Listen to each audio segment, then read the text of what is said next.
Le débarquement de Normandie dans mon appart, chapitre 27. On ne peut pas visiter les sites de débarquement, on ne peut pas aller sous les lieux de débarquement. On se fait ça ici, chez moi, dans mon appart, en Normandie. Chapitre 27. C'est la nuit sur la charmante bourgade de Bénouville. C'est une nuit spéciale. Non, c'est pas la nuit de Noël. C'est pas Santa qui vient du ciel. C'est le Major Howard. Il est là avec 180 hommes pour maîtriser le pont de Bénouville, qui deviendra le pont Pegasus. C'est celui qui mène sur les rives les plus à l'est de tout le débarquement. Les Anglais doivent tenir contre les Allemands pour protéger tout le débarquement. C'est une mission cruciale. Les Allemands, ils sont 50 dans leur bunker. Ce sont des Roumains. Ils sont sous les ordres d'un Allemand, évidemment, le Major Schmidt. Schmidt, ce petit malin, il a mis de la dynamite partout sous le pont pour le démolir si jamais l'ennemi veut le prendre. On le sait, on doit le capturer par surprise, le pont, en silence, la nuit avant le débarquement, pour qu'il soit parfait. On va venir avec des planeurs. Minuit 16. Premier planeur, en silence, se pose à même pas 100 mètres du pont. 30 hommes, prêts à l'attaque, ici, on dort. Une minute plus tard, minuit 17, le deuxième arrive. Oui, il se pose. En une minute, on est à 60 hommes prêts à attaquer, et ici, une minute plus tard, minuit 18, le troisième arrive, et il trouve que ce serait sympa de se poser entre ses deux potes. En 2 minutes, on a 90 hommes prêts à l'attaque. Tout le monde dort. Il y a un homme en faction. Un homme. Il a 17 ans. Helmut Romer, allemand. Et de faction, il va voir ce qui se passe. 90 hommes. Il a vu le diable. Il se sauve comme un démon. Il lance une fusée pour l'alerte. Et il saute dans un fossé, tête première, où il va rester 24 heures jusqu'à temps qu'on le trouve. L'alerte est donnée, on doit attaquer. Tout le monde sait ce qu'il a à faire.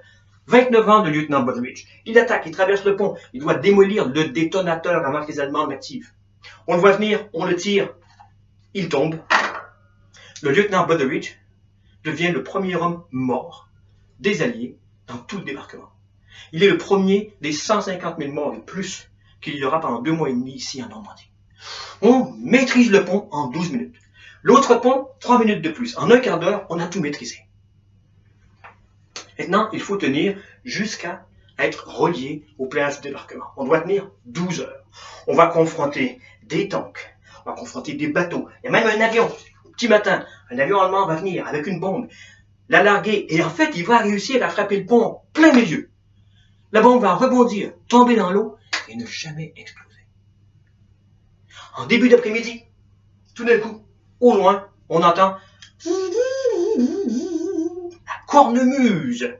Ça, c'est Lovat, Lord Lovat, qui dirige le commando numéro 4 à des plages pour faire le lien, la jonction avec les hommes du pont. La mission est une réussite complète. Une très grande réussite, et pour ça, Howard va recevoir la Distinguished Service Order, DSO. Mais c'est pas si simple que ça. Il devait être ici 3 jours, on leur avait dit, les gars, dans 3 jours, vous rentrez. Ils vont rester ici 77 jours quand les trucs sont plus compliqués et plus longs que prévu. Ils vont principalement se battre contre un groupe de combat allemand basé sur Caen, dirigé par Hans van Locke. De sorte que des 180 hommes qui ont commencé l'attaque ici, quand ils vont rentrer en Angleterre 77 jours plus tard, il n'en reste que 40. Ces deux hommes-là, Hans van Locke et Major Howard, vont se rencontrer à nouveau au début des années 60. Ils vont devenir de très proches amis. Ils vont donner des conférences partout dans le monde pour expliquer ce qui s'est passé en souhaitant que cela ne se produise plus jamais. Auprès de la jeunesse, ils ont travaillé pendant des années ensemble en tant qu'ambassadeurs de la paix. Chapitre 28. L'autre opération aéroportée, celle des Américains. Merci.